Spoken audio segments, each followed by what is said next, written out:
नमस्कार दर्शकों, मैं पंडित नारायण शास्त्री अपने YouTube चैनल पर सभी दर्शकों का बहुत बहुत स्वागत करता हूं। आज हम चर्चा करेंगे कि व्यक्ति को सुख कौन देता है और दुख कौन देता है। देखिए, कभी हम सुखी रहे होते हैं, कभी हम दुखी होते हैं, तो ये हमें अनुभूति किस प्रकार से होती है सुख और दुख की। तो श्रीमद् भगवद गीता में एक श्लोक आता है 2वें अध्याय में कि विहाय कामान्यः सर्वान् पुमांश्चरति निस्पृहा निर्ममो निरहंकार सशांतिम अधिगच्छति। यदि कोई भी व्यक्ति सुखी होना चाहता है तो सर्वप्रथम उसे क्या करना चाहिए। तो भगवान श्री कृष्ण कहते हैं अर्जुन से, बोले विहाय कामान्यः सर्वान्, बोले इंसान को दुखी करने वाला कोई भी नहीं है। तो बोले फिर भगवान मनुष्य दुखी क्यों रहता है। बोले मनुष्य रहता है मानवो मनसस्थितान, अपने अंदर जो कामनाएं बैठी हैं एक के बाद एक, जैसे समुद्र में लहरें आती हैं, लहरें कभी शांत नहीं होती, उसी प्रकार से मन, ये हमारा मन है, मन में एक के बाद एक कामनाएं उत्पन्न होती ही रहती हैं, कामनाओं का कभी अंत नहीं है।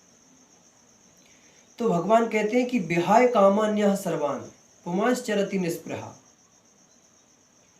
तो बोले अपनी जो कामना है उनको छोड़ दें क्या। देखिए, कहने का तात्पर्य ये भी नहीं है कि कर्म भी ना करें हम। भगवान श्री कृष्ण स्वयं गीता में कहते हैं कर्मण्येवाधिकारस्ते मा फलेषु कदाचन, कर्म करते चलो, फल की इच्छा मत करिए। बोले कर्म तो करिए आप, लेकिन उसमें लिप्त मत होइए, उसमें अभिनिवेश मत करिए। अर्थात अभिनिवेश धनम विनष्टे अहमेव नष्टा। बोले सांसारिक वस्तु को ज्यादा महत्व नहीं देना चाहिए।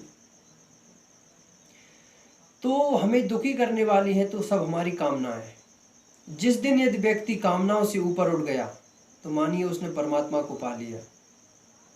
बोले किस प्रकार से रहें, तो किसी कवि ने बहुत सुंदर कहा है, संसार में कैसे रहें। बोले ना जग छोड़ो ना हरि भूलो, कर्म करो जिंदगानी में, रहो दुनिया में तुम ऐसे कमल रहता जो पानी में।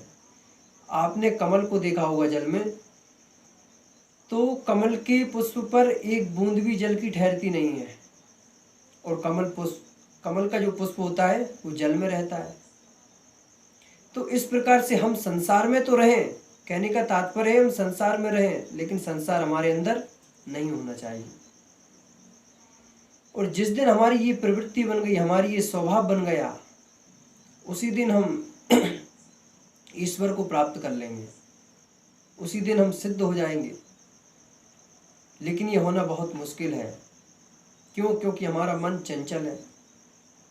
बोले चंचलम ही मना कृष्णा प्रमाथि बलभद्रणम। अर्जुन कहते हैं कि भगवान ये हमारा मन बहुत चंचल है, इसे कैसे बस में करें हम। बोले वायुरेव सुदुष्करम, जिस प्रकार से हवा को कोई नहीं रोक सकता, उसी प्रकार से हमारा मन भी, इसे कोई नहीं रोक सकता। तो इसे कैसे बस में करें। तो भगवान श्री कृष्ण ने बहुत सुंदर जवाब दिया अर्जुन को, वही हम सबको मानना चाहिए। बोले क्या कहा। बोले अभ्यासेन तु कौन्तेय वैराग्येण च गृह्यते। हम मन को बस में कर सकते हैं। वो किस प्रकार से। बोले अभ्यास के द्वारा, धीरे धीरे करके। यदि एक बार में आप मन को बस में करना चाहेंगे तो नहीं कर पाएंगे, और जब अभ्यास से करेंगे दिन प्रतिदिन तो आप अवश्य कर पाएंगे। इसी प्रकार से जो हमारे अंदर की कामनाएं हैं, इन कामनाओं को एकदम छोड़ा नहीं जा सकता, लेकिन इन पर कंट्रोल किया जा सकता है। इनका त्याग नहीं किया जा सकता, लेकिन इन पर नियंत्रण किया जा सकता है। तो इस प्रकार से हमारी जो कामनाएं हैं वही हमको दुखी करती हैं। यदि हम सुखी होना चाहते हैं तो सुख केवल कहाँ है, भगवान के चरणों में, भगवान के नाम स्मरण में। हरे नाम हरे नामेव केवलम कलौ नास्त्येव गतिरन्यथा। कलयुग में केवल सबसे बड़ा धन है तो हरि नाम रूपी धन है, जो कभी नष्ट होने वाला नहीं है। चैतन्य महाप्रभु ने कहा है कलौ नास्त्यैव, और कुछ भी नहीं है कलयुग में। सबसे बड़ा क्या है, बोले नाम रूपी धन। तो सभी भक्तों को जय श्री कृष्णा, जय श्री राधे।